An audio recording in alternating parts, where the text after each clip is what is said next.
All right, finally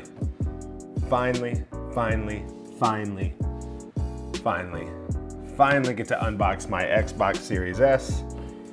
My X hasn't shipped yet. Well, it hasn't got to the house yet. Hasn't been delivered yet, but I'm excited to jump into the next generation of gaming with this bad boy right here. So if you're with me, why don't you just jump along? We'll unbox it right now, because I want to go play. Sound good? All right.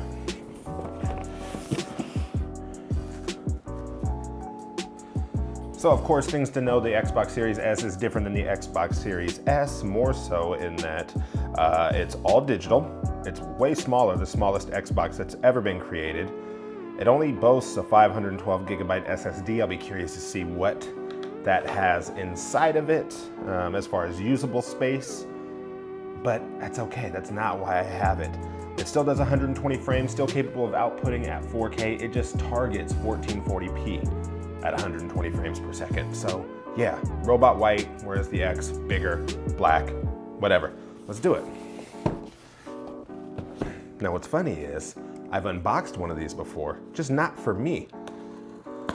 I unboxed it for Xbox, and they didn't let me keep it, as they shouldn't, like, don't get me wrong. But I already know what's inside this, which makes this whole unboxing kind of interesting. And I'll do one to play to each camera. Look, so as we open up there, no, that's good right there.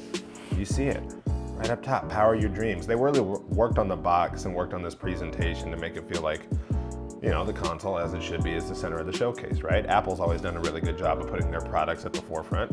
Now Xbox is doing it. I actually heard in the unboxing kind of sessions that we did that they had to focus on this recycled material. It's kind of cool. I know they don't do that in the Series X box and packaging, but whatever. All right, first things first, it is the console itself, wrapped in this nice, neat little Power Your Dreams insert.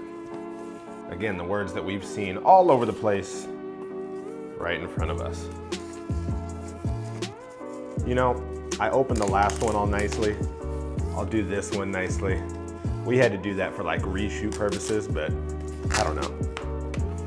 Feels good. Oh, there it is. Y'all, this thing is tiny. It is absolutely tiny. Still looks and feels like an Xbox though.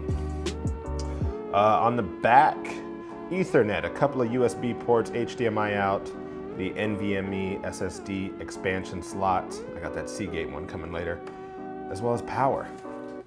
On the front, simple, USB, wireless connection, and that power button. Look, feet to stand it up vertically. I wish I could. I think I'm gonna be the horizontal guy.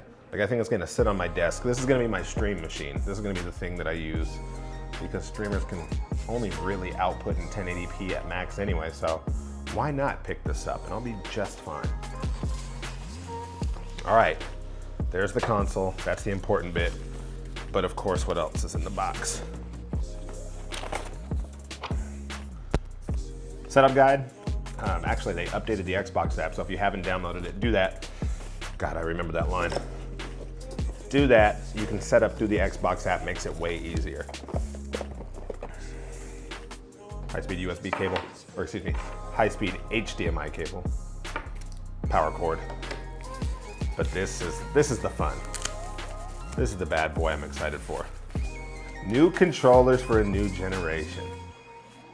They changed a couple of things. I think they brought in the edges right here on the sides, just a couple of millimeters to make it fit into smaller hands. It's always fit my hands pretty well, so I'll be curious to see how this one goes.